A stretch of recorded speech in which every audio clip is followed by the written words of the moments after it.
सीधे गुजरात से जो आ रही है इस वक्त। सबसे बड़ा दिन, सबसे बड़ा चुनाव। गुजरात में दूसरे चरण के लिए वोटिंग जारी है। 50%, जी हां, 50% से ज्यादा वोटिंग हो चुकी है। 50.51%। गुजरात में बंपर वोटिंग तो जरूर अभी फिलहाल पिछले 5 साल पहले के मुकाबले तो नहीं दिखाई दे रही है, लेकिन गुजरात में 50.51% मतदान हो चुका है। सुचारिता, सभी की नजर यह है कि गुजरात कौन जीतने जा रहा है। बड़े चेहरे जिनकी किस्मत दांव पर है वो भी हम दिखा रहे हैं, वोट करने पहुंचे। बिल्कुल, और गुजरात में 50% तक का मतदान दोपहर 3 बजे तक, और अहमदाबाद में 44% के तकरीबन मतदान हो चुका है। आणंद में 3 बजे तक 53% मतदान हुआ है। अरावली में 3 बजे तक 54%, यानी मानकर चलिए कि तकरीबन 50% वोटिंग अभी हो चुकी है। और अंतिम 2 घंटों में, क्योंकि ये 3 बजे तक का आंकड़ा है, अंतिम 2 घंटों में कितनी वोट प्रतिशत बढ़ेगा और वोट मतदान देने के लिए लोग घरों से बाहर निकल रहे हैं, उसका आंकड़ा थोड़ी देर बाद आपको बताएंगे। लेकिन बनासकांठा में भी 3 बजे तक 55% वोटिंग।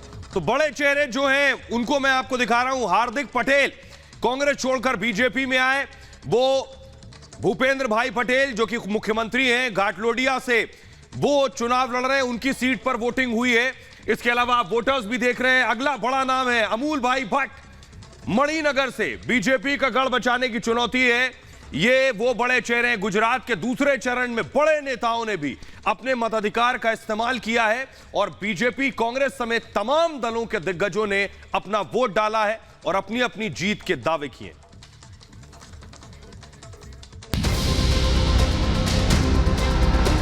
हृदय से अभिनंदन करता हूं, धन्यवाद करता हूं। युवक युवतीओने विनंती करूं છું કે આપનો મત જરૂર આપો। भारतीय जनता पार्टी पुराने सारे रिकॉर्ड तोड़ के सारे नंबर से ये चुनाव भी हम जीते।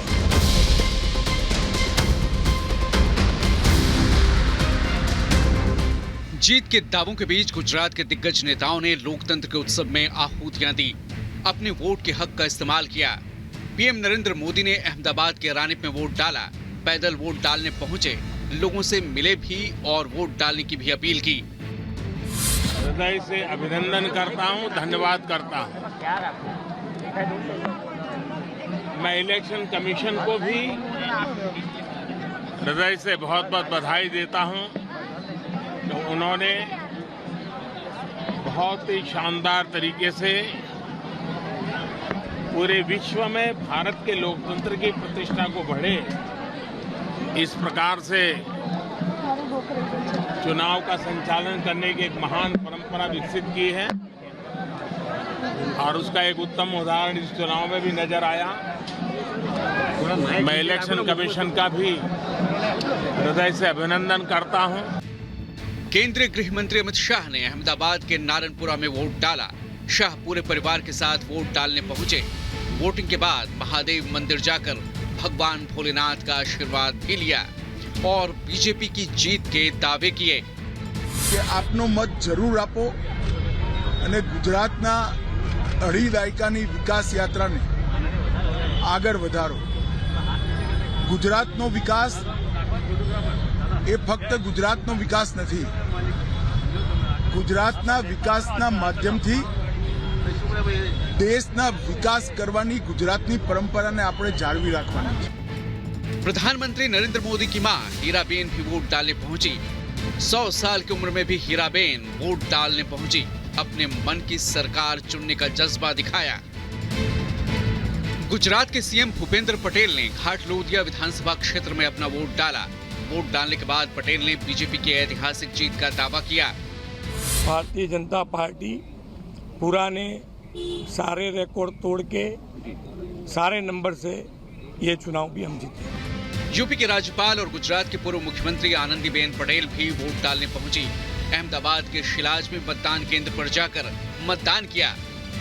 दिल्ली के उपराज्यपाल विनय कुमार सक्सेना ने भी अहमदाबाद में वोट डाला, लोगों से ज्यादा वोट डालने की अपील की। साथ ही कहा कि गुजरात के लोग समझदार हैं, सोच समझकर ही वोट डालते हैं। मतदान करना हमारा अधिकार है। सब मतदारों को मतदान करना चाहिए। जब हमें अधिकार प्राप्त हुआ है तो अधिकार का उपयोग करके भारत को अव्वल नंबर पर पहुंचाना है। मैं सभी से अपील करूंगा कि वो ज्यादा से ज्यादा संख्या में बाहर निकलें, वोट करें और डेमोक्रेसी को मजबूत करें। कांग्रेस से बीजेपी में शामिल हुए और विरमगाम से चुनाव लड़ रहे हार्दिक पटेल ने भी मतदान किया। उनकी पत्नी ने भी अपने मताधिकार का इस्तेमाल किया। मेरा वोट और मेरे साथ पूरे गुजरात का वोट विकास पे पड़ेगा। विकास मॉडल जो आज पूरे गुजरात के साथ साथ पूरे विश्व और हिंदुस्तान में एक प्रस्तापित हो रहा है, सुशासन का मॉडल, सलामती का मॉडल, और निश्चित रूप से ये जो मॉडल है वो आने वाले दिनों में और मजबूत होगा। पूर्व मुख्यमंत्री शंकर सिंह वाघेला भी वोट डालने पहुंचे और दावा किया कि गुजरात में इस बार सत्ता परिवर्तन होगा। कहा कि कांग्रेस का ओबीसी कार्ड जरूर चलेगा। और कांग्रेस ने जो दाव खेला है कि हमारा मुख्यमंत्री ओबीसी बनने की पूरी संभावना है, तो मैं समझता हूँ कि मध्य गुजरात, उत्तर गुजरात और ये जो इलाका है वो पूरा कांग्रेस को मतदान करेगा और बीजेपी का 27 साल का शासन जो है ना उसमें परिवर्तन होगा, ऐसा मैं देख रहा हूँ। सभी के अपने अपने दावे हैं जिनकी हकीकत 8 दिसंबर को सामने आएगी। साफ हो जाएगा कि बीजेपी इतिहास रचेगी या फिर गुजरात में ऐतिहासिक बदलाव होगा।